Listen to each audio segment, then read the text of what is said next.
पाहता गोवळ खाय त्यांची उष्टावळी करीती नामाचे चिंतन घडी कान्होबाचे ध्यान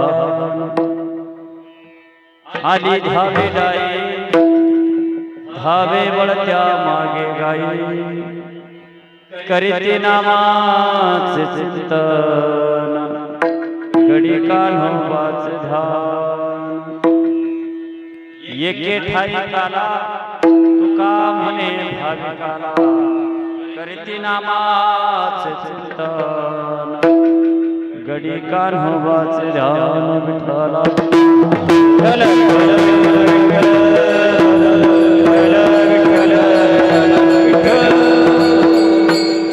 महायोग पेटे तटे भीमरथा गायला लागल्यावर एको देत चला महायोग पेटे तटे भीमरथा वरम पुंडरीकाय दातु मुनिन्द्रे समागत तिष्ठन्तमानन्दकन्दम् परब्रह्मलिङ्गं भजे पाण्डुरङ्गं पांडुरंगा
करू प्रथम नमन चरण संताच्या त्यांच्या कृपादाने कधीचा विस्तार बाबाजी सद्गुरुदास तुका ओम नमो ज्ञानेश्वरा करुणाकरा दयाळा तुमचा अनुग्रह लाभलो पावन झालो चराचरी शरण शरण हनुमंता तुम्हालो रामदूता काय भक्तीच्या त्या वाटा मजदा वागा सुभदा शरण शरण एकनाथा पायी माथा ठेविला नका पाहू गुणदोष झालो दास पायाचा मस्तक हे मायावरी या संताच्या मनोजव मारुत तुल्य वेगम जितेंद्रियं बुद्धिमतां वरिष्ठं वातात्मजमानरयूथमुख्यं श्रीरामदूतं शरणं हे दुःखभाजन मारुतिनंदन हे दुःखभाजन मारुतिनंदन सुनला सुत विनती वारंवार पवन सुत विनती वारंवार पवन सुत विनती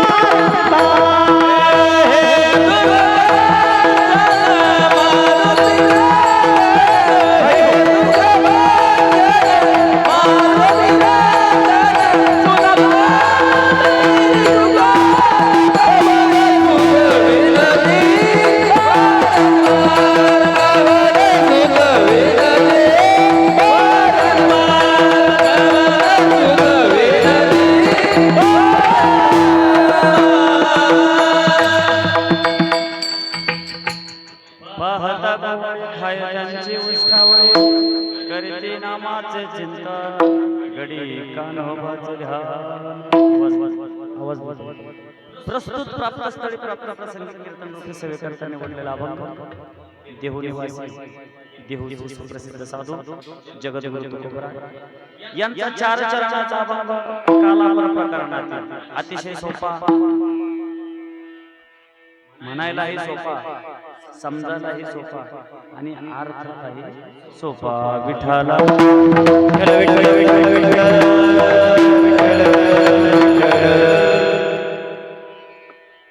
तुकोबराय या अभंगातून आपल्याला काही गोष्टी सांगतात की देवाने जगाच्या मालकाने ज्याच्या इच्छेशिवाय झाडाचा पान हलत नाही बाबा, त्या मालकाने गोवळ समाजाची मुलं आहेत आणि त्यांचं उष्ट खाल्लं. अभंगाचा भावार्थ पहा, एक एक शब्द जरा विचार करा. पाहता गोवळी खाय त्यांची उष्टावळी. गोवळ समाजाची मुलं आहेत, शेतात काम करणारे, गायच्या धारा काढणारे, खेळणारे, घरी मिळेल ते खाणारे, अशा मुलांचं जगाच्या मालकाने उष्ट खाल्लं. का खाल्लं असेल? तुकोबरायांनी खूप गोड सांगितलं. का खाल्लं? करीती नामाचे चिंतन गडी कान वाचे ध्यान. का खाल्लं? कारण ते अहोरात्र दिवस रात्र त्या भगवंताचं चिंतन करत होते. म्हणून जगाच्या मालकाने त्यांच्या ताटातलं उष्ट खाल्लं. बरं नुसतं उष्टच खाल्लं का? नाही नाही महाराज. जगाला काम करावणारा, जगाला काम करावणारा स्वतः गोपाळांच्या गायी चालू लागला महाराज. गोपाळांच्या आली धावी डाई धावे वळक्या मागे गाई. जगाला आपल्या बोटावर नाचवणारा, जगाला आपल्या बोटावर खेळवणारा तो जे गोवळ समाजाचे मुलं आहेत त्यांचे डाव देऊ लागला महाराज आणि त्यांच्या गायी चालू लागतात महाराज. त्यानंतर तुकोबरायांनी सांगितलं, ठीक आहे हे सगळं. एका साधकाने प्रश्न केला, का महाराज हे सगळं ठीक आहे? मग शेवटच्या चरणामध्ये तुकोबरायांनी सांगितलं की आपण सगळी मंडळी या ठिकाणी जमलो. कशासाठी जमलो? आपल्याला 7 दिवस आपण या ठिकाणी जो परमार्थ केला, जो आपण सत्संग या ठिकाणी केला, या सत्संगाच्या स्वरूपामध्ये आपल्याला शेवटच्या दिवशी काल्याचा प्रसाद मिळावा. आता या ठिकाणी आपण सर्वजण जमलो की सगळ्यांना आपल्याला काला मिळावा. पण तुकोबरायांनी सांगितलं, जर काला जर तुम्हाला पाहिजे असेल तर त्यासाठी काय बनावं लागेल? बोला ना. एके ठाई काला तुका म्हणे भाविकाला. त्यासाठी भाविक बनावं लागेल, तेव्हाच हा काला आपल्याला मिळू शकतो. अभंगाचा सरळ सरळ भावार्थ आपल्या समोर मांडला आणि अभंगावरती पुढील चिंतन आपण एक अर्ध्या तासामध्ये बघू. विठ्ठला अभंगावर बोलण्यापूर्वी अल्पसा परिहार देणं तो असा की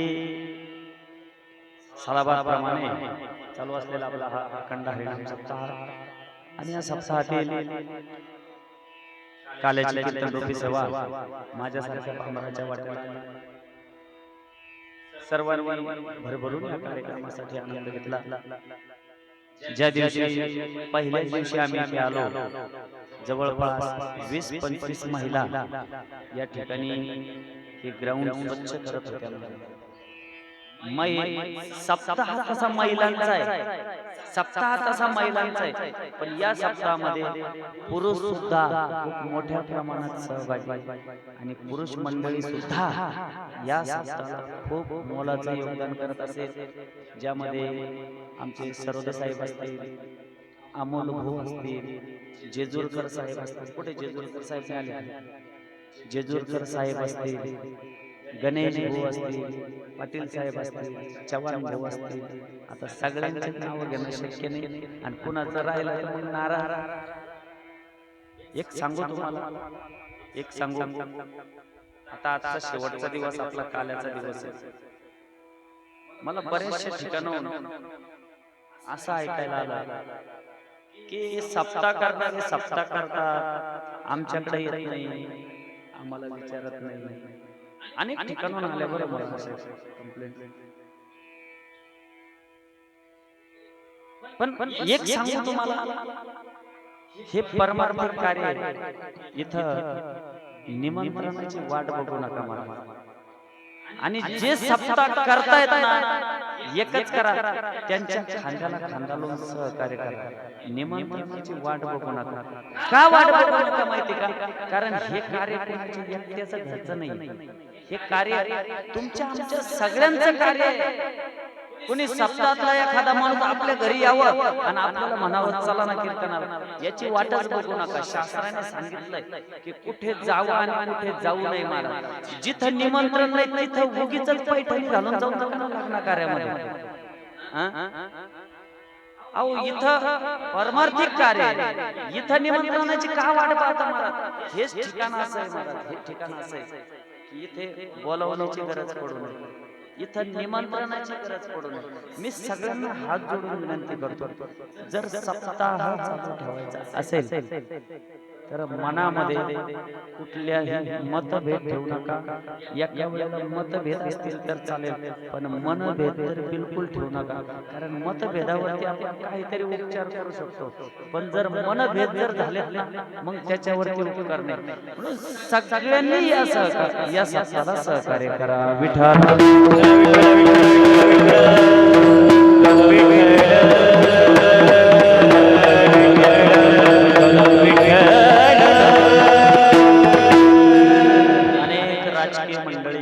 आपल्या या कार्यक्रमासाठी गेल्या 8 दिवसापासून आपण बघतोय. याचं कारण एकच आहे की राजकीय मंडळीकडं तुम्ही बघण्याचा दृष्टिकोन बदला. फक्त राजकीय दृष्टीने बघू नका. ज्याचा पिंड परमार्थाचा असतो तो धर्म मंडपात येतो. म्हणून आपले नगरसेवक आत्माराम पवार यांची सुद्धा या ठिकाणी उपस्थिती आहे. त्यांचे देखील या ठिकाणी खूप खूप धन्यवाद व्यक्त करतो. तसेच या कार्यक्रमासाठी ज्यांची 8 दिवस उपस्थिती आहे, ज्यांच्या आवाजाने आपण सर्वांना मंत्रमुग्ध केले, असे आमचे वयोवृद्ध तपोवृद्ध आमचे गुरुडे बाबांना देखील या ठिकाणी खूप खूप धन्यवाद. त्याचबरोबर ज्यांची मृदंगावरती थाप आहे, गोड पखवाज वाजवतात, आमचे रामेश्वर महाराज भालेराव, त्यांचं आडनाव भालेकर आहे पण त्यांना लोकांनी भालेरावच करून टाकलं.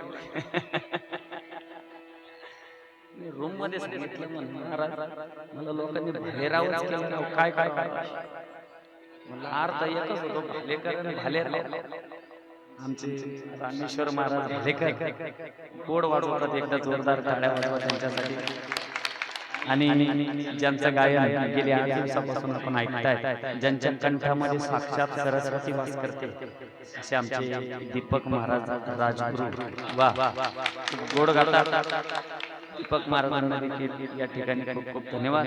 वास्तविक आता आजोबा सिरियस होते पण तरी सुद्धा आपल्या कार्यक्रमासाठी हजर राहिले, त्यांच्या देखील या ठिकाणी खूप खूप धन्यवाद. त्याचबरोबर गोड व्यक्तिमत्व संभाजीनगर मध्ये मला जर विचारलं तुमचं सगळ्यात आवडता व्यक्ती कोण, तर माझ्या मुखामध्ये फक्त आगळे महाराजांचं नाव येईल. गोड महाराज, गोड माणूस, एवढा गोड माणूस. आगळे महाराजांच्या सहवासात गेला ना तो उठा वाटत नाही, खरंच उठा वाटत नाही महाराज. मी तर त्यांच्या तोंडावर बोलतो, महाराज तुम्ही असं अधून मधून आम्हाला भेटत. आगळे महाराजांसारखे महात्मे भेटले ना एक वेगळीच ऊर्जा मिळते. खूपच साधू माणूस आगळे महाराजांना देखील या ठिकाणी खूप खूप धन्यवाद. त्याचबरोबर आपल्या परिसराचा वैभव, मला कथेमध्ये तबल्याची साथ करणारे, तसेच कीर्तनात सुद्धा विण्याची साथ करतात. आपल्या कॉलनीचं ऑलराऊंडर कशातही टाका, आमचे ओमकार महाराज जाधव. आणि गोड माणूस हसराचे नाव पण छान आहे, ओम. हरि ओम में ओम समाया है, मेरा भोला नगर में आया है. हरि ओम में ओम समाया है, मेरा भोला नगर में आया है. हरि ओम में ओम समाया है, मेरा भोला नगर में आया है. हरि ओम में ओम समाया है, मेरा भोला नगर में आया है. ओम महाराजांना देखील या ठिकाणी खूप खूप धन्यवाद. धन्यवाद आमचे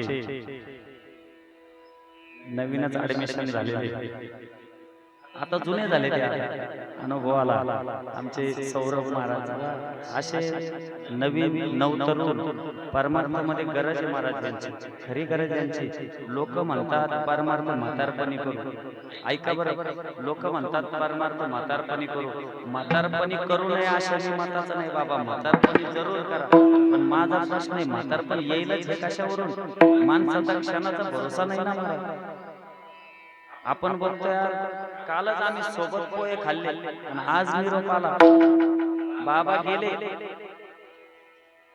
चमच्यावर घेतलेले पोहे जिभेवर ठेवले बाबांनी तुटला आयुष्याचा दोरा ये रे बाबा पसारा एकदा की कॉल आला की आपला सगळा पसारा सगळा जीवन की कदर होगा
जीवनाचा भरोसा नाही जीवनाचा भरोसा नाही आहे तोपर्यंत परमार्थ करून घ्या महाराज कोणता दिवस आपल्यासाठी शेवटचा असेल सांगता येत नाही क्या भरोसा है इस जिंदगी का क्या भरोसा है इस जिंदगी का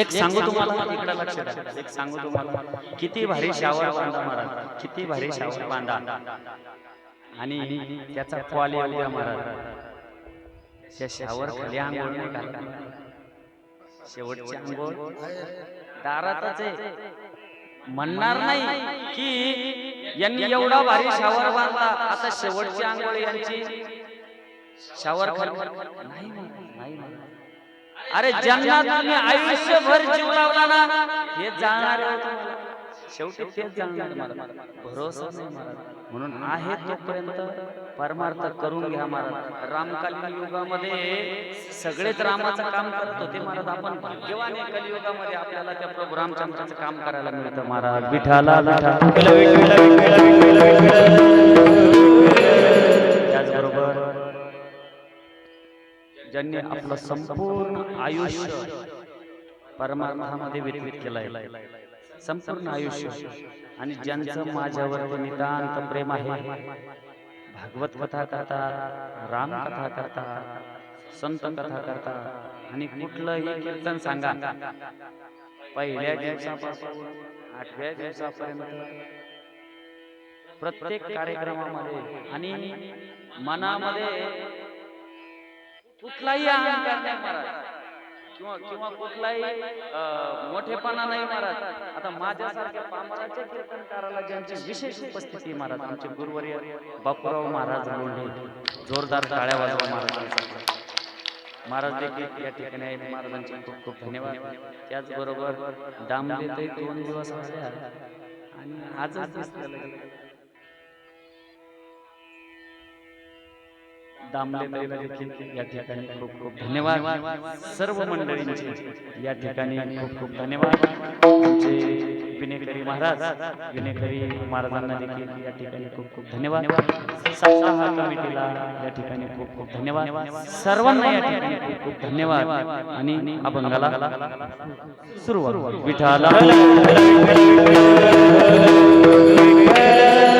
पाहता गोवळी खाय त्यांची मुष्टावळी. तुकोबरायांनी सांगितलं जगाच्या मालकाने गोवळ समाजाच्या मुलांचा मुष्ट खाल्ला. 7 दिवसापासून आपण या ठिकाणी सप्ताह करतोय. आज काल्याचा दिवस आहे महाराज, काल्याचा दिवस आहे. मी भागवतात पण एक गोष्ट नक्की सांगत आहोत.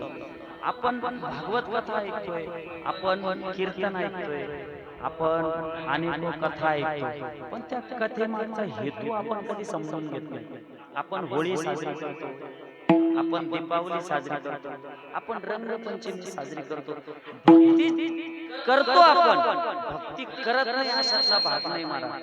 पण त्या भक्तीमध्ये आपला तो भाव निर्माण होत नाही महाराज. ती भक्ती आपल्याला आपण जर ती जाणीव जर केली, त्या भक्तीमागचा जर हेतू जर आपण समजून घेतला, तर त्यामध्ये अजून अजून गोडवा निर्माण होतो महाराज. विठाला काल्याचं कीर्तन आपण बऱ्याचदा ऐकलंय महाराज, बऱ्याचदा ऐकलं आपण. अनेक मोठमोठ्या महात्म्यांच्या वाणीतून आपण काल्याचं कीर्तन ऐकलंय. अनेकदा आपण रोज मोबाईल मध्ये सुद्धा काल्याचं कीर्तन ऐकतो महाराज. काल्याचं कीर्तन सगळ्यांनी ऐकलंय महाराज. पण कधी हा प्रश्न पडला की काला आपण का करावा, का काला करतो आपण? हा प्रश्न पडला पाहिजे महाराज, आपल्याला पडला पाहिजे. बरं, काला का करतो? माझा अजून एक प्रश्न आहे, काला आपण शेवटच्या दिवशी का करतो बरं? काला आपण मध्ये का करत नाही? लाडे मावशी, मध्ये का करत नाही आपण 3ऱ्या दिवशी काला करायचा, नंतरचे राहिलेले कीर्तन का करत नाही? बोला ना, का करत नसेल बरं आपण? शेवटच्या दिवशी काला का करतो बरं? ऐका ना, शेवटच्या दिवशी करतो ठीक आहे, त्याचा पण विचार आपण बघू. पण काल्याच्या कीर्तनामध्ये खंडोबा घेत नाही, गणपती घेत नाही, महादेव घेत नाही, भद्रकाली घेत नाही, सरस्वती घेत नाही, लक्ष्मी घेत नाही, कोणताच देव घेत नाही. आपण काल्यात फक्त भगवान श्रीकृष्णाचं चरित्र का घेतो? प्रश्न पडला पाहिजे ना. काला आपण ऐकतोय, काल्याचं कीर्तन आपण अनेकदा ऐकतोय, पण काल्याच्या कीर्तनामध्ये भगवान श्रीकृष्णाचं चरित्र का?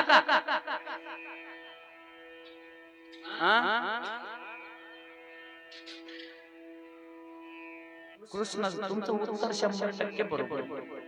बरं, माझा अजून एक प्रश्न आहे. काला 10 ते 12, 11 ते 1, 12 ते 2 ह्याच वेळेला का? रात्री का काला करत नाही? बोला ना, प्रश्न पडले पाहिजे ना, प्रश्न पडले पाहिजे. आपण एवढ्या दिवसापासून जर आपण काल्याचं कीर्तन ऐकतोय, एवढ्या वर्षापासून आपण सप्ताह करतो, मग हे प्रश्न पडलेच पाहिजे महाराज. विठाला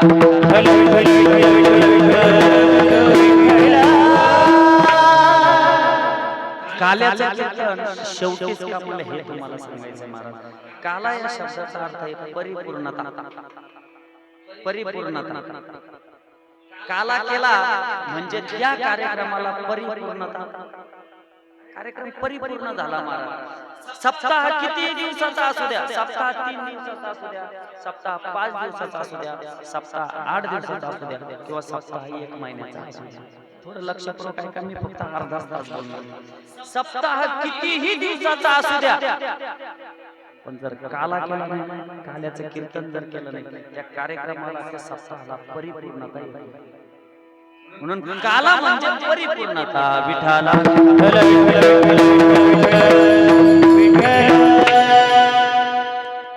नदीचं वाहनापर्यंत वड्याला जाऊन वड्याला कशाला जाईल महाराज? थोडं लक्षपूर्वक ऐका. नदी वड्याकडे कशाला? वडे नदीकडे. ज्ञानोबांनी खूप सुंदर सांगितलं की एखाद्या मंदिराचं बांधकाम पूर्ण झालं कशावरून? ज्या वेळेला मंदिराचा कळस पूर्ण होईल महाराज, त्यावेळेला समजून जायचं की मंदिराचं काम पूर्ण झालं. मंदिराला ओटा छान बांधला, फरशी छान बांधली, खिडकी छान लावली, सगळं कलर वगैरे सगळं केलं, पण मंदिराला जर कळस नसेल तर त्या मंदिराला पूर्णता येते. देवळाच्या कामा कळसो का परम गंगेसी सिंधू प्रवेशो. जसं कळस बांधल्याशिवाय मंदिराचं काम पूर्ण होत नाही. ज्ञानोबांनी काय केलं महाराज, जो थोडासा ढ आहे ना त्याच्यासाठी दुसरं सांगितलं की नदी जोपर्यंत सागराला जाऊन मिळत नाही तोपर्यंत त्या नदी तुका म्हणे गंगा सागर तुका म्हणे गंगा सागर अवघा झाल्यावर एक माय झाल्यावर एक माय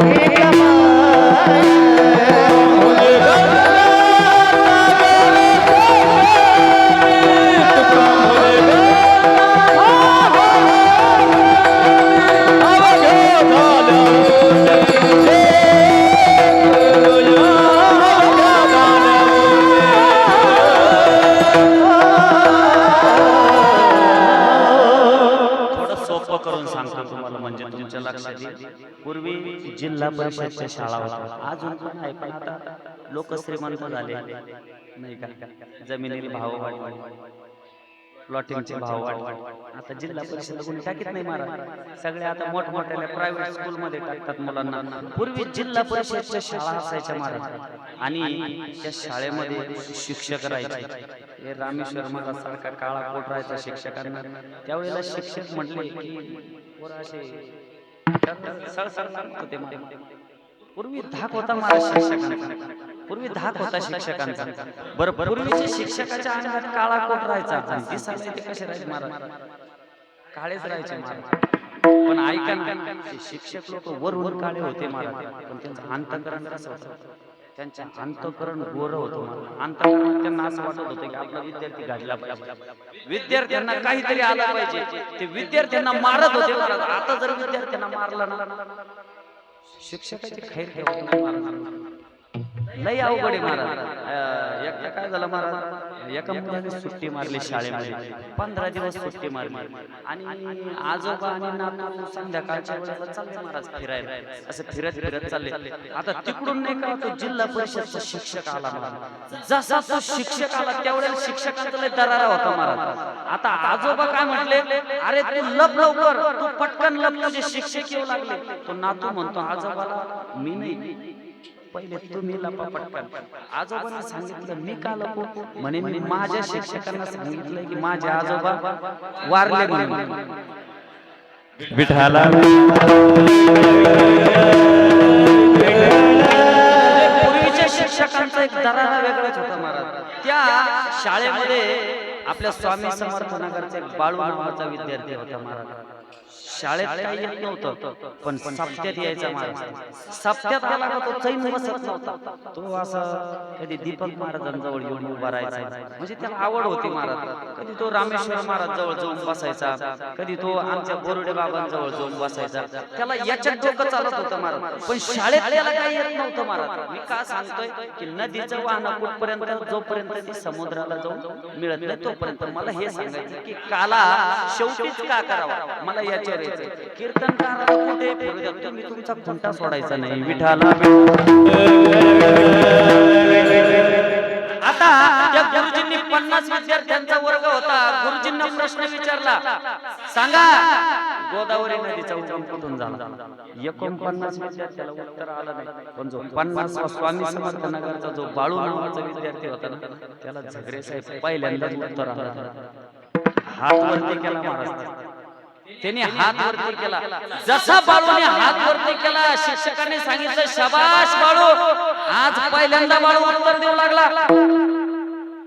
सगळे आश्चर्य झाले महाराज, कधी उत्तर न देणारा बाळू आज पहिल्यांदा उत्तर देऊ लागला. बाळू जोश जोश मध्ये उत्तर देताना महाराज बेंचवर उभा राहिला, कारण त्याला पहिल्यांदाच उत्तर आलं होतं. बेंचवर उभा राहिला आणि बाळू उत्तर देऊ लागला. शिक्षकाने प्रश्न विचारला, सांग मग बाळू गोदावरी नदीचा उगम कुठून झाला. बाळूने उत्तर द्यायला सुरुवात केली. नाशिक नावाचा जिल्हा आहे, नाशिक नावाच्या जिल्ह्यामध्ये त्र्यंबकेश्वर नावाचा तालुका आहे आणि त्र्यंबकेश्वर तालुक्याला ब्रह्मगिरी नावाचा पर्वत आहे आणि तिथून गोदावरी नदीचा उगम झाला. वा रे वा बाळू, शाबास रे बाळू, शाबास. खुश झाले महाराज, सगळ्या वर्गाने टाळ्या वाजवल्या. बरं बाळू, ती गोदावरी तिथून पुढे कुठे गेली. आता बाळू हुशार होता. बाळूला तेवढं माहित होतं. म्हणे महाराज म्हणे सर ती नदी ब्रह्मगिरी पर्वतावरून कुशावर प्रवाहामध्ये आली. बरं बाळू पुढे कुठे गेली. पुढे ती त्र्यंबकेश्वर नाशिक पुढे आली ती. बरं बाळू तिथून पुढे कुठे आली. म्हणे कोपरगावला आली. पैठणला नाथसागरामध्ये येऊन नाथसागरामध्ये आली. आता शिक्षकाने प्रश्न विचारला बाळू ती गोदावरी अजून पुढे कुठे गेली. बाळू हुशार होता महाराज. बाळूला माहित होती शिक्षक काही दम खाणार नाही. पुढं पुढं पुढं पुढं विचारत असणार. शिक्षकाने बाळूने सांगितलं सर ती नदी जशी पैठणच्या नाथसागरामध्ये आली तशी ती पुढे बीड जिल्ह्यामध्ये गेली. बीड वरून लातूरला गेली.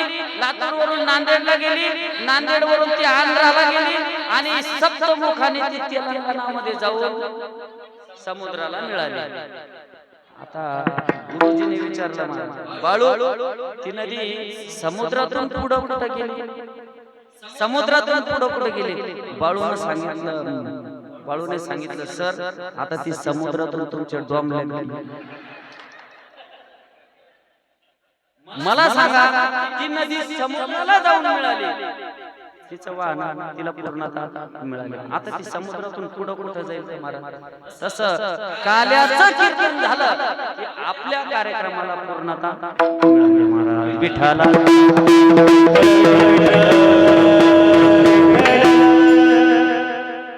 बर काल्याने कार्यक्रमाला पूर्णता येते मान्य एवढं आम्हाला कळालं. पण ऐका ना काल्याच्या कीर्तनामध्ये इतर कुठल्याही देवतेचं चरित्र घेता येत नाही. भगवान श्रीकृष्णाचं चरित्र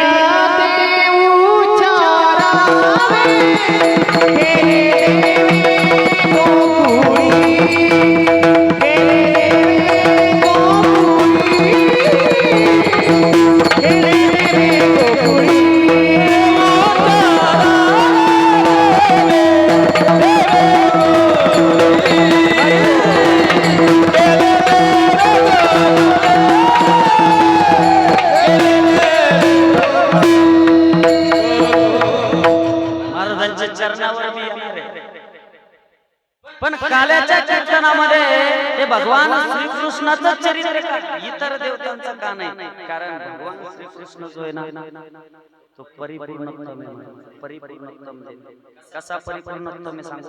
इतर अवतार देवाने धारण केले पण ऋषींना जसं लिहावं लागलं तसं देवांना वागावं लागलं. मला वाल्मिकीने जसं लिहिलं तसं प्रभू रामचंद्राला वागावं लागलं.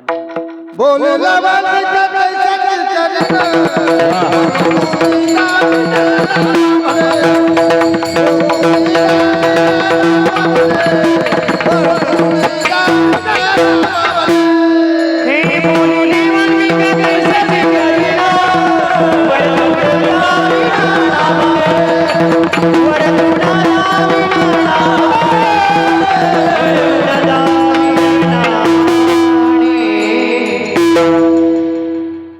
भगवान श्रीकृष्ण परिपूर्णतम आहे. स्वतःचा मालक आहे. पूर्णपणे स्वातंत्र्य आहे. बरं किती स्वातंत्र्य आहे सांगू. इंद्र कोपला इंद्राला राग आला. किती परिपूर्णतम आहे सांगू. इंद्र कोपला इंद्राला राग आला. भयंकर पाऊस पडला महाराज गोकुळामध्ये. इंद्राने एवढा पाऊस पडला गोकुळवासियांचं जगणं मुश्किल झालं. जीव शरण गेले का इंद्राला नाही महाराज. अरे कसला इंद्र उंद्र एका बोटावर गोवर्धन पर्वत उचलला आणि सगळ्या गोकुळाला आश्रय दिला. एवढा परिपूर्णतम देवी महाराज विठ्ठला. आणि दुपारीच पाकाला करतात 10 ते 12 11 ते 1. कारण याच वेळेमध्ये माझ्या देवाने वनामध्ये जाऊन गायी चारत असताना याच वेळेमध्ये सगळ्या सवंगड्यांना सोबत घेऊन देवाने या वेळेला काला केला. म्हणून आपण वारकरी संप्रदाय ही नियमावली लक्षात ठेवून ह्या वेळेला आपण काला करतो. विठ्ठला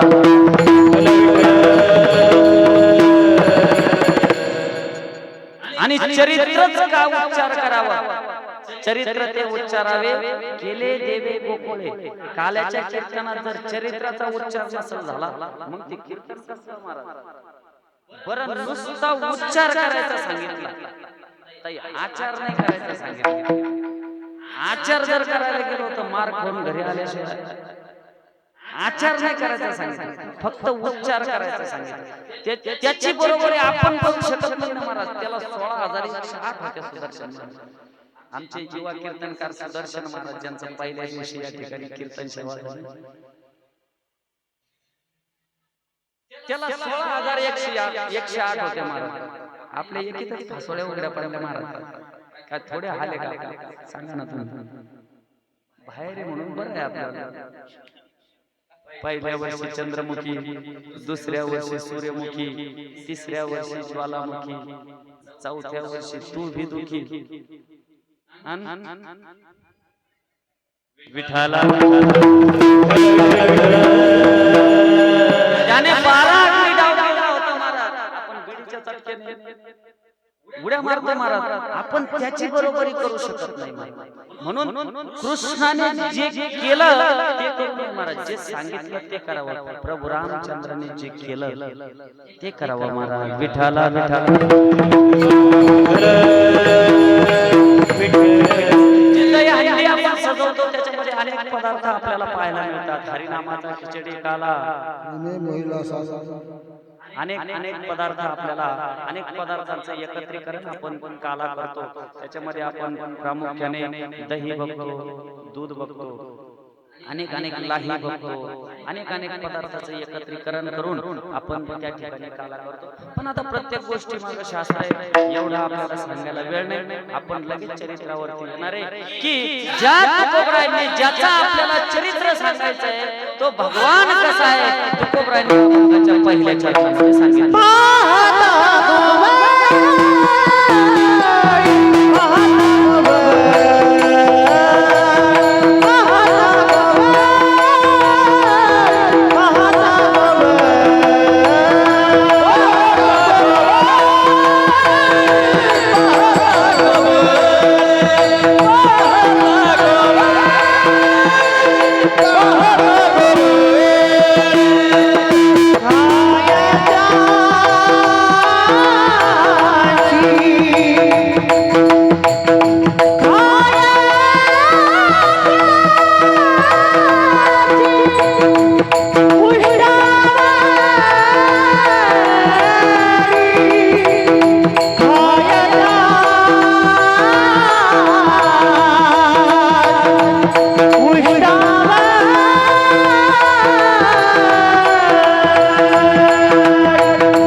जगाचा बाप आहे आणि गोवळ समाजाची मुलं आहे.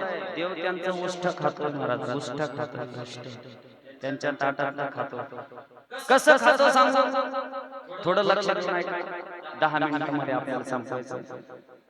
पेंद्याच्या घरी आज कडी आहे महाराज. कडी, पेंद्याच्या घरी कडी माहिती आहे तुम्हाला. पूर्वीच्या काळामध्ये काल्याच्या दिवशी कडी शिरा भात करायचा.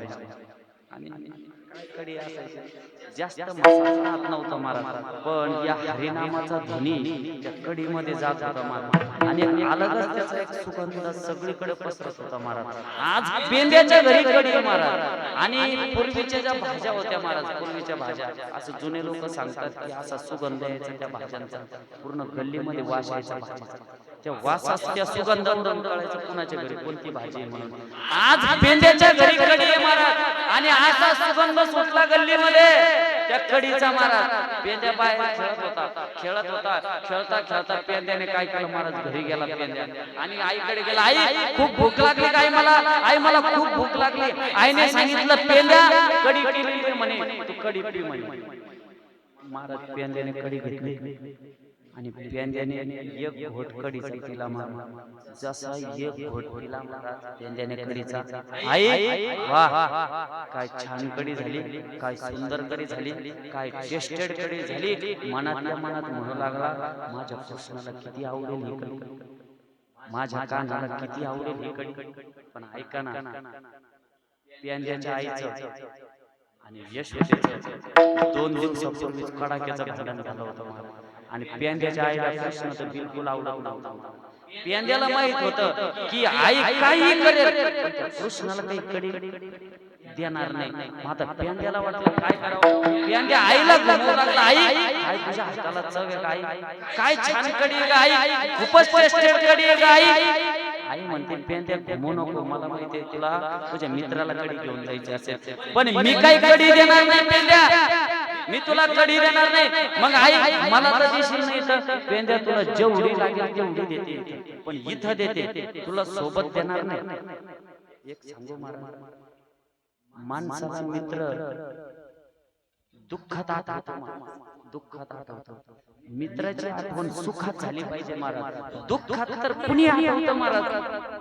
गोपाळ असे होते महाराज, गोपाळांना सुखात देवच आठवत होता महाराज. विठाला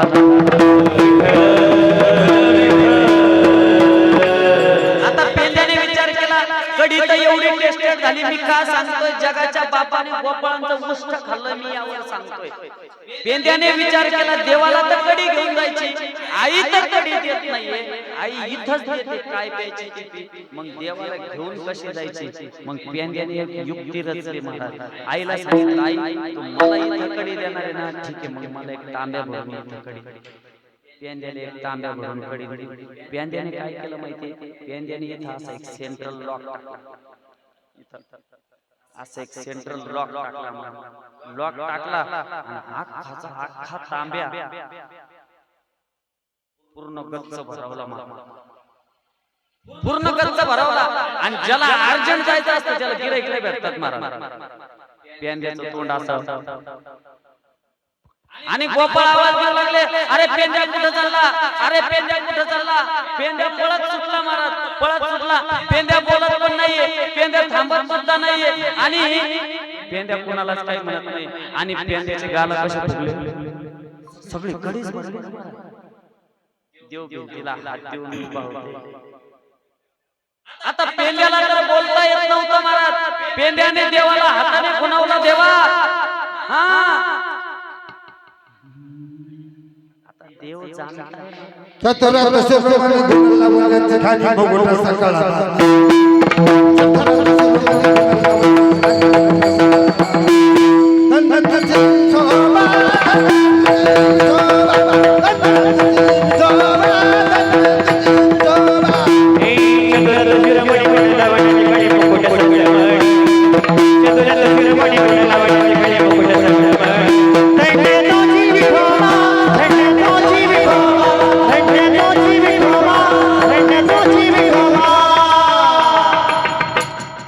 देव चतुर आहे महाराज, चतुर आहे तो, चतुरांचा शिरोमणी.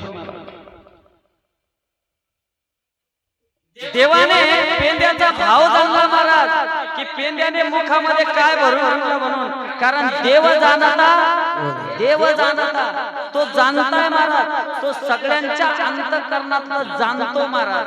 फक्त आपला तसा भाव असणं गरजेचं आहे. या विठाला विठाला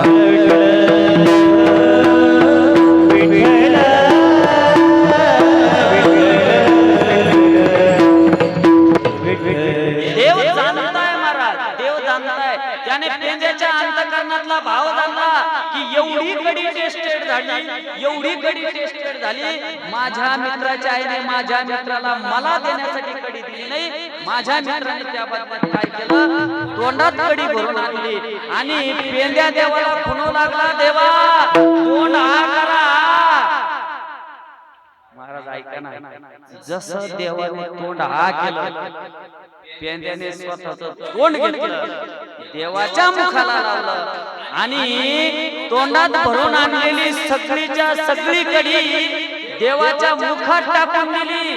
म्हणून तू कोबरा का म्हणला? पाय त्याची पाय त्याची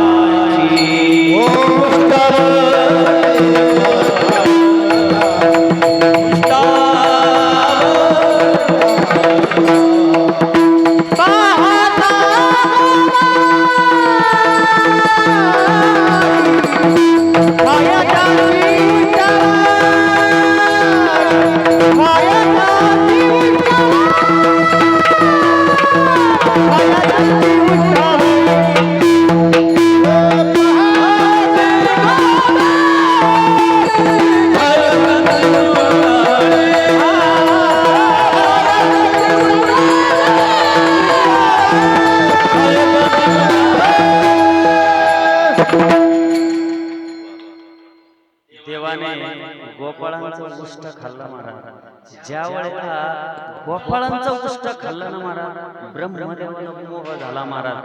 अरे हा गोपाळांचं उष्ट खातो, हा कसला देव आहे? ज्या वेळेला वनामध्ये गायी चारायला जातात ना, ब्रह्मदेवाने काय केलं महाराज? सगळे सवंगडी गायब केले, सगळ्याच्या सगळ्या गायी सुद्धा गायब केल्या दामले. पण देव देव होते महाराज, देव होते. देवाने जसे तसे सवंगडी पुन्हा तयार केले रामेश्वर महाराज. जशाच्या तशा सगळ्या गायी पुन्हा तयार केल्या आणि ब्रह्मदेव आश्चर्यचकित झाले. अरे सवंगडी आपण गायब केल्या, गायी आपण गायब केल्या, गायी सवंगडी सगळ्या देवासोबत. त्यावेळेला ब्रह्मदेवाचा मोह गेला महाराज. विठाला सवंगड्यामध्ये एक मधुमंगल नावाचा सवंगडी होता महाराज देवाचा. मधुमंगल नावाचा गरीब परिस्थिती होती महाराज, गरीब परिस्थिती होती. पण देवाचा खूप लाडका मित्र होता महाराज. परिस्थितीने जरी गरीब असला महाराज, आता सप्ताहामध्ये जरी एखाद्याची परिस्थिती नसेल ना महाराज, वर्गणी वगैरे देण्याची, त्याला असं दूर नका करत जाऊ महाराज. आता प्रारब्धाने माणूस गरीब श्रीमंत होत असतो महाराज, पण त्याला असं दूर नका करत जाऊ. काही चटाई उचलीत असेल, काही काम वगैरे करीत असेल, त्याला जवळ करा महाराज. तसं सवंगड्यामध्ये एक मधुमंगल नावाचा सवंगडी होता. वनामध्ये गेले महाराज आणि वनामध्ये देवाने फरमाईश काढली, म्हणे उद्या आपण काय करू? डब्बा पार्टी करू. सगळ्यांनी आपापले डब्बे घेऊन. आता दुसऱ्या दिवशी सगळे सवंगडी वनामध्ये डब्बे घेऊन आले महाराज. पण हा मधुमंगल घरी गेला आणि आईला विचारलं, आई कानाने सांगितलं का सगळे सगळे मित्र डब्बे घेऊन येणार आहेत म्हणे. पण मधुमंगलची परिस्थिती अशी होती दामले भाऊ की घरी काहीच नव्हतं महाराज. आईने सांगितलं, अरे मधु आपल्याकडे फक्त ताक आहे म्हणे, आणि ते पण 4 दिवसापूर्वीच म्हणे, शिळ ताक आहे आणि विटलेलं आहे म्हणे, त्याचा वास येऊ लागला म्हणे. पण आता मधुमंगलने सांगितलं, आई खाली हाताने जाण्यापेक्षा देवाकडे कधी खाली हाताने जाऊ नये महाराज. सुद्धा माणूस तर मूठ भरपोय घेऊन गेला होता महाराज, सोन्याची नगरी देऊन टाकली होती देवाला. देवाकडे कधी खाली हाताने जाऊ नये महाराज, खाली हाताने जाऊ नये. आता मधुमंगलने कडी घेतली महाराज. दुसऱ्या दिवशी बैठक बसली वनामध्ये. मधुमंगल वनाच्या रस्त्याने जाऊ लागला. पण मनात एक विचार आला की जगाचा बाप आहे, आणि जगाच्या बापाला आपण 4 दिवसापूर्वी शिळ खाऊ घालायचं. बसला झाडाखाली बसला, नाराज झाला, गेला नाही महाराज. पण सगळ्यांची मीटिंग बसली, डब्बा पार्टी करणार. तेवढ्यात देवाने आठवण काढली, अरे सगळे आले पण मधुमंगल का नाही आला? त्यावेळेला एक वाकड्या नावाचा सवंगडी होता. वाकड्याने सांगितलं, देवा तुम्ही का त्याची परीक्षा घेता बरं? त्याची परिस्थिती खूप नाजूक आहे हो. 4 दिवसानंतर एकदा त्याच्या घरी चूल पेटली म्हणे, त्याच्या घरी काही आणायला नाही. तुम्ही का सांगितलं बरं त्याला काही घेऊन या म्हणून? देवाने जसं ऐकलं महाराज, देव तसे धावत सुटले महाराज त्याच्या घराच्या दिशेने. मधुमंगल एका झाडाखाली बसलेला होता आणि मधुमंगलला देवाने पाहिलं, देवाला पाहिलं आणि मधुमंगलला देवाने पाहिलं आणि मधुमंगल उठून उभा राहिला. देवाने सांगितलं, अरे मधुमंगल तू का आला नाही? तुझी सगळे आम्ही वाट बघू लागलो. मधुमंगलने काय केलं महाराज? शिळाचे ताट होतं ना ते असं पाठीमागं लपवलं महाराज. का? देवाला दिसू नये म्हणून. आता देव जाणता, देव जाणता. देवाने त्याच्या अंतःकरणातला भाव जाणला महाराज, भाव जाणला. कपडे सुद्धा नव्हते महाराज, अंगावरती शर्ट नव्हतं महाराज, फक्त पॅन्टवर आलेला मधुमंगल, कारण परिस्थिती खूप नाजूक होती महाराज. आता देवाने भाव जाणला आणि देवाने काय केलं महाराज? मधुमंगलला कडकडून मिठी मारली. जशी मधुमंगलला मिठी मारली ते सगळं ताक महाराज मधुमंगलच्या पाठीवर, पोटावर सगळीकडे पडलं. अरे मधुमंगल तुम्हाला खोटं बोलतोस, तू तर ताक आणलं होतंस ना? सांगू जे ताक होतं ना ते 4 दिवसापूर्वी शिळ होतं विटलेलं होतं त्याचा वास येत होता देवा हे ताक मी तुला कसं खायला घालू रे देवा पण देव देव होते महाराज देव देव होते अरे मधुमंगलला कडकडून मिठी मारली आणि मधुमंगलच्या अंगावरती जे ताक पडलेलं होतं हातावरती पोटावरती पाठीवरती देवाने आपली जीभ बाहेर काढली आणि मधुमंगलच्या अंगावर पडलेलं ताक जगाच्या बापाने आपल्या जिभेने चाटून खाल्लं म्हणून तुकोबरा काय म्हणतात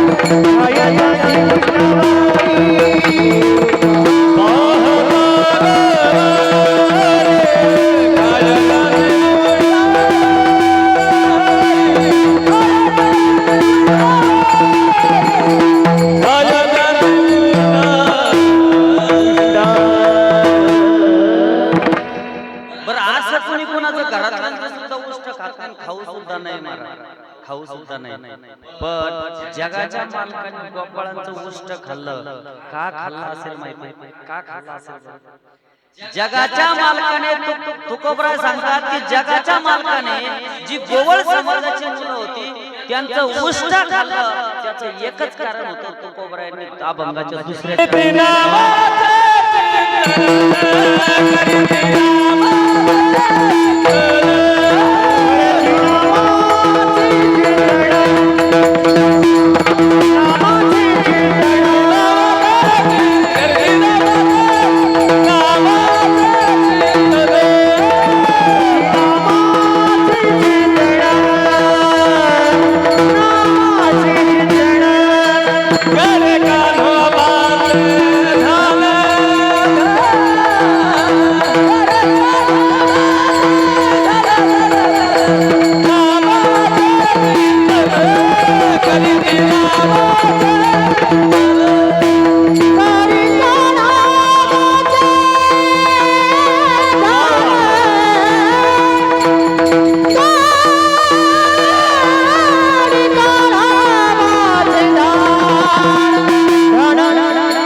भगवंताचं नाम ते अखंड घेत होते महाराज एक सांगू तुम्हाला नाम एवढी सोपी गोष्ट नाही महाराज राम हा शब्द एवढा सोपा आहे म्हणायला राम हा शब्द सुदर्शन महाराज म्हणायला एवढा सोपा आहे राम हा शब्द म्हणायला तोंड वाकडं सुद्धा करावं लागत नाही तोंड वाकडं सुद्धा करावं लागत नाही पण ऐका ना राम हा शब्द म्हणायला तोंड वाकडं करावं लागत नाही पण राम हा शब्द मुखात येण्यासाठी आनंद जन्मी आनंद जन्मी सुकृत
त्या नामामध्ये प्रेम निर्माण होणं सोपं नाही.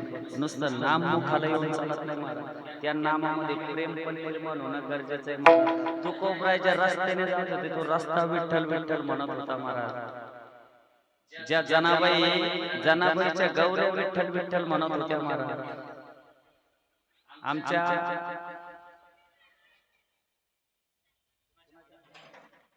तुकोबरायांच्या हाडं सुद्धा विठ्ठल विठ्ठल म्हणत होते महाराज. हा नामाचा महिमा आहे महाराज. विठाला विठ्ठल विठ्ठल बघा ना, थोडासा विचार करा ना महाराज. विनाय महाराज, लाकडाचा विनाय, तो वाजवला ना तो सुद्धा विठ्ठल विठ्ठल म्हणतो. पखवाजे महाराज, लाकडाचा कातड्याचा चमड्याचा पखवाजे महाराज, तो जर वाजवला ना तो सुद्धा विठ्ठल विठ्ठल म्हणतो महाराज. एवढं सोपं नाही महाराज ते वाजवणं. आपण सहज बघतो महाराज, बघून आपल्याला खूप आनंद वाटतो, पण त्यामागे त्यांची साधना असते महाराज. कुठल्या गोष्टीची साधना झाल्याशिवाय ती विद्या प्राप्त होत नाही महाराज. तपे विना दैवत, त्यासाठी तप करावं लागतं महाराज.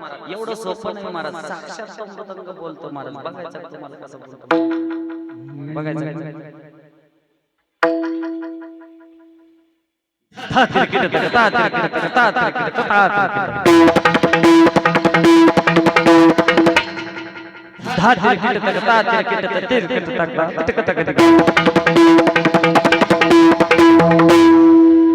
धतुंगा तकतुंगा कडकडुंगा कडकडुंगा तिरकट तकता तिटकट हा कडकडुंगा कडकडुंगा तिरकट तकता तिटकट हा कडकडुंगा कडकडुंगा तिरकट तकता तिटकट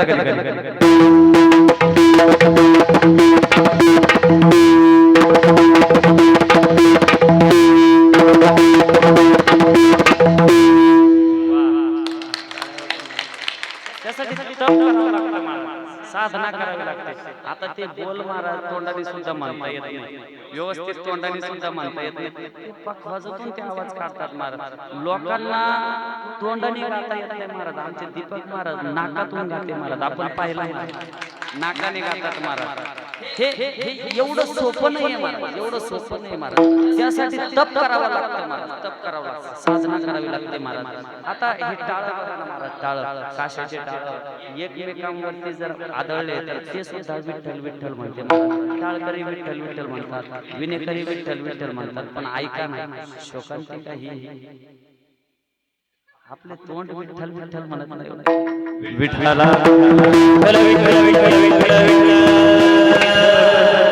आता मी म्हटलं की कोणी म्हणत महाराज विठ्ठला विठ्ठल.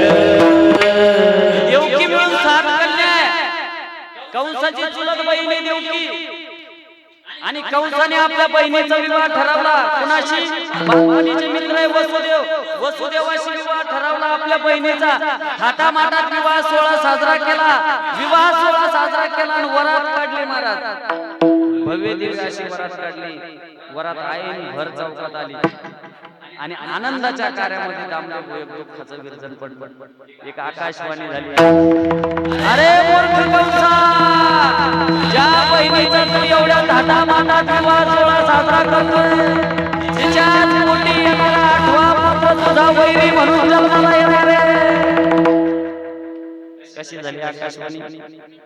अरे कंसा, तुझा माझ्यावर भरोसा. अशीच झाली. पण ऐका ना, माणूस माणसाला कुठपर्यंत जवळ करतो माहिती? माणूस माणसाला गरजेपुरता जवळ करतो आणि सोयीनुसार दूर करतो. आज कंसाच्या मनामध्ये राग निर्माण झाला. जिला बहीण समजत होता देवकीला, आज त्याने तलवार काढली आणि तो देवकीला मारणार का? आतापर्यंत त्याची बहीण लागत होती महाराज, पण त्याच्या जीवाला जर धोका निर्माण झाला ना, मग बहीण सुद्धा नाही मारत. माणूस माणसाला गरजेपुरता जवळ करतो आणि सोयीनुसार दूर करतो महाराज. आता आपलंच बघा ना, आपण जर चहात माशी पडली तर आपण काय करतो? तीच माशी जर तुपात पडली तर आपण तूप फेकून देतो. बरोबर नाही फेकून देत का? फेकून देत आपल्याला माहिती चहा चहा फेकायला तूप 1000 रुपयाचा आहे, माशी फेकायला परवडते ना महाराज तू बरं नुसती माशी फेकत नाही आपण ती माशी अगोदर चोखतो विठाला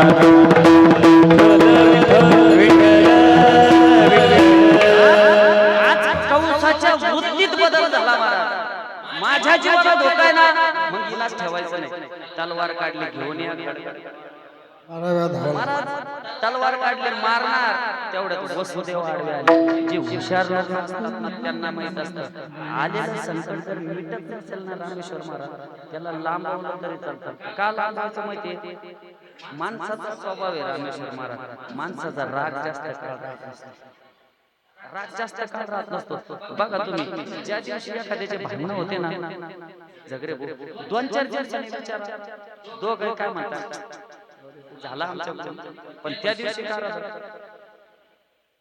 माणसाचा स्वभाव आहे वसुदेव जाणून होते महाराज वसुदेवाने काय केलं आलेलं संकट थोडस लांबवलं अरे एवढा मोठा राजा तो आणि स्त्री हत्याचा पातक घेतो एक काम करणार हिच्या पोटी येणाऱ्या 8व्या पुत्रापासून तुला धोका आहे ना सगळे जीव तुला समर्पित करतो ना वाटल्यास आम्हाला बंदी शाळेत ठेव पटलं महाराज कंसाला पटलं महाराज बंदी शाळेत ठेवलं पहिला जीव जन्माला आला मला जरा थोडं पटकन सांगायचं कारण आपली वेळ पण संपलेली आहे सगळ्यांच्या पोटात कावळे ओढू लागले डाळबट्टी पण आपली सगळ्यांची वाट पाहू लागली म्हणून आपल्याला लवकर ओळखायचं आता कंसाने बंदी शाळेत ठेवलं पहिला जीव जन्माला आला कंसाला दया आली सोडून दिलं पण नारदाला वाटलं कंस जर असाच पुण्य करत राहिला जगाचा बाप अवतार कधी घेईल याचं पाप वाढलं पाहिजे पुण्य नाही वाढलं पाहिजे नारद जे आले महाराज नारद जिसकी कोई भी बात रद्द नहीं होती उसे नारद कहते हैं असे नारद बऱ्याच कॉलनीत राहते महाराज बरेच कॉलनीमध्ये असे नारद चांगलं बोलतच नाही महाराज चांगलं कधीच बोलत नाही काही नारद असे महाराज शेजाऱ्यानं गाडी घेतली याच्या पोटातच बोलावं हा जातो महाराज पेढे वगैरे खाऊन येतो बाहेर आला काय म्हणतो माहिती का याच्याकडे तरी काय यांना हत्यार घेतले असेल अरे बाबा त्यांना हत्यार घेऊ का सप्त्यावर घेऊ पण घेतले विठाला चांगला बोलावं महाराज चांगला बोलावं रामभाऊच्या पोराला पाहुणे पाहायला आले एक नारद बाहेर बसलेला होता त्या नारदाने पाहुण्याला राम राम घातला राम राम राम राम बाहेरच्या नारदाने विचारलं पाहुणे कुणीकडे आले रामभाऊच्या पोराला पाहायला आले रामभाऊच्या पोराला पाहायला आले त्याला तर घुरा येतं म्हणे मोडली महाराज मोडली ना महाराज चांगलं बोलावं ज्ञानोबरायांनी सांगितलं साचाने मवा मी तुले आणि जसा शब्द जैसे अमृताचे याच वाणीने रावणही बनता येतं याच वाणीने रावणही बनता येतं मनुष्य का आधा सौंदर्य इसकी जुबा पे होता माणसाचं खरं सौंदर्य त्याच्या वाणीवरून ठरत असतं महाराज एखादा माणूस खूप सौंदर्यवान मुखात 24 तास शिवाय काय करतात त्या सौंदर्यानं त्याच्यावरून खरं सौंदर्य ठरत नाही महाराज विठाला विठाला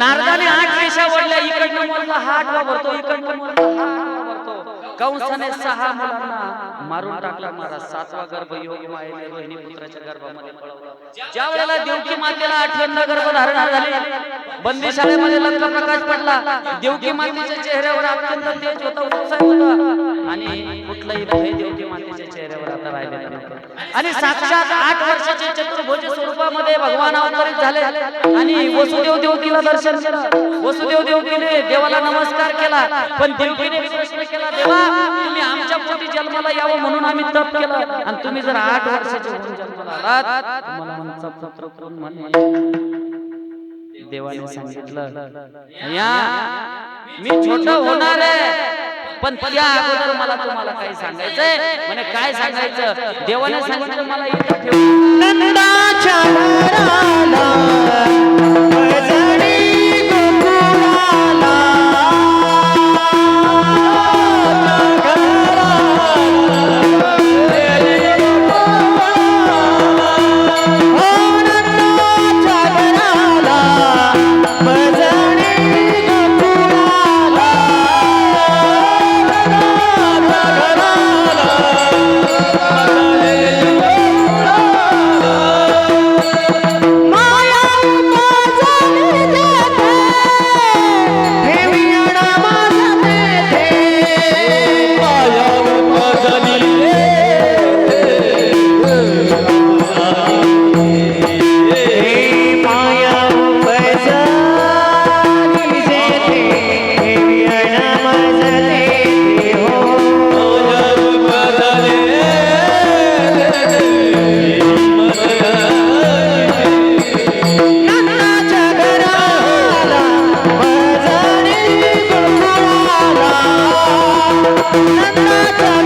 भागवतामध्ये चिंतन ऐकलं.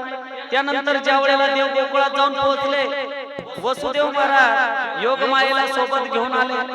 नंद उत्सव सुरू झाला. सगळ्या गोकुळामध्ये कळालं. एक गवळण दुसऱ्या गवळणीला सांगू लागले की नंद बाबाच्या घरी कान्हाने जन्म घेतला. जगामध्ये दोन नेटवर्क खूप फास्ट आहे जगामध्ये. एखाद्या कॉलनीमध्ये जर एखाद्या गोष्टीचा जर प्रचार करायचा असेल, फक्त एखाद्या महिलेला सांगायचं आणि तिला म्हणायचं, बाई तुला म्हणून सांगते, कोणाला सांगू. आजच्या कॉलनीमध्ये फ्री प्रचार होतो. मला जगामध्ये दोन नेटवर्क एवढे फास्ट आहे, एक ईमेल आणि दुसरा फिमेल. महाराज लय फास्ट नेटवर्क आहे. विठाला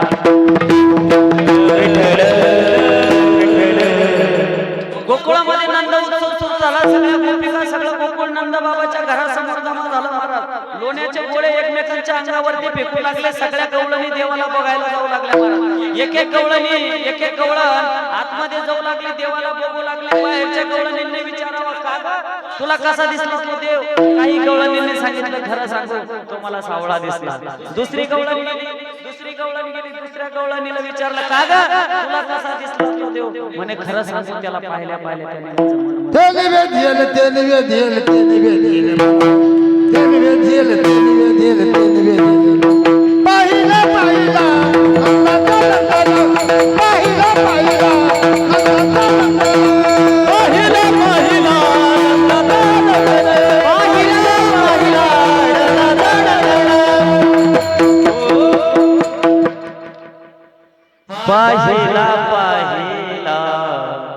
नंदाचा नंदन.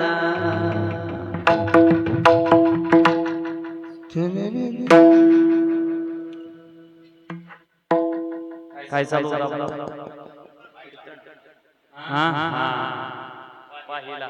अनेक गोपिका आल्या. अनेक गोपिकांना तो वेगळा दिसला. तिसरी एक गोपिका गेली. म्हणे का ग तू पाहिलं ना देवाला? म्हणे हो मी चांगला पाहिलं. मग तुला कसा दिसला तो?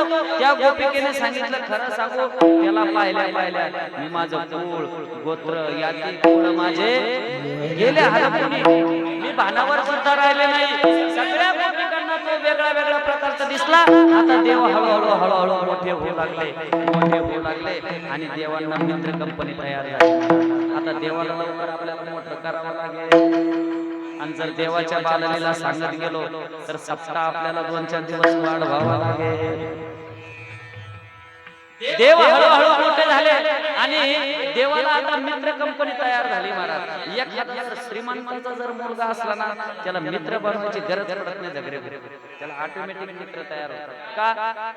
तो श्रीमंत असतो. महाराज बस कान्हाचं तसंच झालं. महाराज देवाला सगळी मित्र कंपनी सवंगडी जमा झाली आणि सगळ्यांना बोलून घेतलं देवाने. वाकड्या, बोबड्या, प्यान्या, सुदामा सगळ्यांना बोलून घेतलं आणि देवाने प्रश्न केला, का रे म्हणे गोपाळांनो, तुमच्या घरी एवढं भरभर खायला दही तूप लोणी आणि तुम्ही या माईकच्या दांडीसारखे का झाले? ते लिपाणी महाराज सारखे का झाले तुम्ही? सगळ्या गोपाळांनी सांगितलं, देवा खरं सांगू आमच्या घरी दूध आहे, दही आहे, तूप आहे, लोणी आहे, पण ऐकणारे देवा घरी भरपूर आहे पण ते आम्हाला भेटत नाही. ते कुठं जातं? सगळं मथुरेला जातं आणि आम्हाला काय भेटतं? आम्हाला फक्त ताक भेटतं. देवाने सांगितलं तुम्ही ताक पिता, तुम्ही जर उद्यापासून जर ताक पिला तर तुम्ही माझे मित्र. ताकाने काय होतं? ताकाने काय येतं? ताक पिल्यावर काय येतं? सुस्ती, गुंगी येते. बरोबर, ताक पिलं ताकाने गुंगी येते. महाराज देवाने सांगितलं तुम्ही जर गुंगी येणार औषध जर घेत असाल, नाही कळालं? देवाने गोपाळांना सांगितलं गुंगी अजून कशा तुम्ही सर्च करा ना थोडं, का गुगल वर टाकता. देवाने सांगितलं गोपाळांनो तुम्ही जर गुंगी येणार जर औषध घेत असाल तर तुम्ही माझे मित्र नाही. मग देवा काय करावं आम्ही? आम्हाला तर ताकाशिवाय दुसरं काही भेटत नाही म्हणे, आपण चोऱ्या करू म्हणे, पाप नाही लागणार का?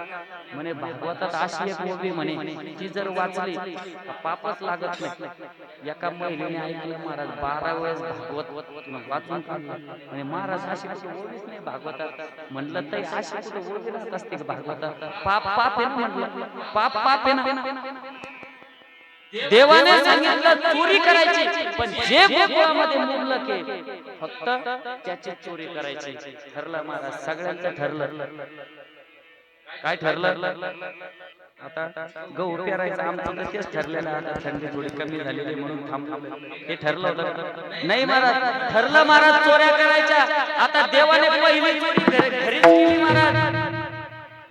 शिंक्यावर मटकं लटकवलेलं होतं महाराज. देव उखळावरती चढले आणि मटकं फोडलं महाराज लोण्याचं. देवाने स्वतःही खाल्लं आणि खिडकीत वानर होते महाराज, वानरांना नाही दिलं महाराज. पण यशोदा मैयाला खडखड खडखड असा आवाज आला. यशोदा मैयाने बघितलं महाराज. कोण रे काना? कानाने सांगितलं मैया चोर आलेत म्हणे, म्हणे चोर आले. आता छोटेसे काना महाराज कुठे म्हणे चोर. आता कानाने काय केलं महाराज? मैयाला घेतलं आणि कपाटाचा आरसा होता महाराज, आरशाजवळ नेलं. आता कानाच्या तोंडाला लोणी माखन लागलं होतं महाराज. आता जगाचा बाप महाराज मैयाला आरशामध्ये चोर दाखवतोय महाराज. काना म्हणतो मैया तो बघ म्हणे चोर. तर तो चोर होता का महाराज? नाही महाराज. अशा अनेक लीला माझ्या भगवंतांनी केल्या आणि अनेक कंप्लेंट, अनेक तक्रारी मैयापर्यंत यायला लागल्या. काही गोपिका म्हणायला लागल्या, अगे यशोदे, तुझा काना तुला गोड वाटतो, पण ऐक ना, तो आम्हाला खूप सतावतोय, आम्हाला खूप परेशान करतोय, आमची रोज रोज मटकी फोडतोय, आम्ही रोज रोज नवीन मटकी कुठून आणणार, आम्हाला खूप त्रास देतोय. बाई तुझा लाडका काढू तुलाच गुण वाटे, बाई तुझा लाडका काढू तुलाच गुण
मैयाकडे तक्रारी येऊ लागल्या.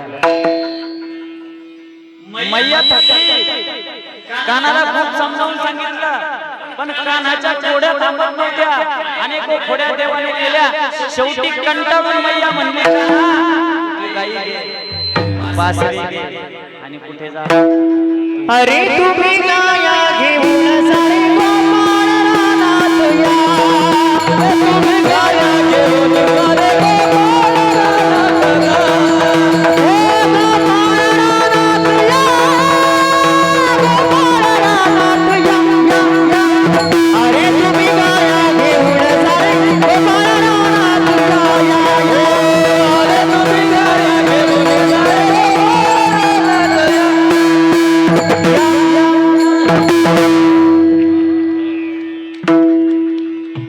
विठाला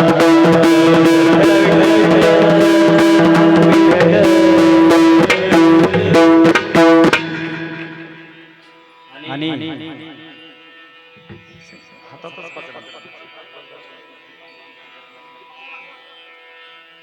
देवाने बासरी घेतली, गाई घेतल्या आणि देव वनामध्ये गेले. महाराज वनामध्ये सुद्धा अनेक दैत्यांचा वध माझ्या देवाने केला. दुपारची वेळ झाली. सगळ्या सवंगड्यांना एकत्र केलं. सगळ्या सवंगड्यांना एकत्र केलं.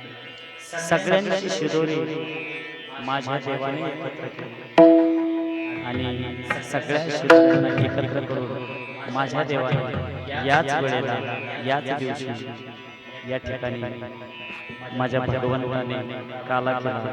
ज्ञानेश्वर राज माऊली तुकाराम महाराज ज्ञानेश्वर माऊली राज माऊली तुकाराम हरी हरी शिके नावी तो तिघाचे वरी मे भारे दोही रे वहाती त्या राजा रे दोहीच्या कोरा मे भारे दोही तुका म्हणे हाते पुराणे कोणी दिलोका मे भारे दोही कंठी कृष्ण रामणी अवघाजणी प्रकाश एकमेका वैष्णविका देवा बोलिया ब्रह्मादिका मंत्रलोका एकमेका वैष्णविका हे तुका म्हणे भूमंडळी आम्ही बळी विरगाडी वाटुळी आम्ही का वैष्णविका हरी विठ्ठल जय हरी विठ्ठल हरी विठ्ठल जय हरी विठ्ठल हरी बोलिले करो वेडे बापुडे वंदरे हरी नाही विचारला अधिकार मिया तुला तुका म्हणे ज्ञानेश्वराचा पाया विकी करा देव तुकाराम देव तुकाराम झाले समाधान तुमचे देखील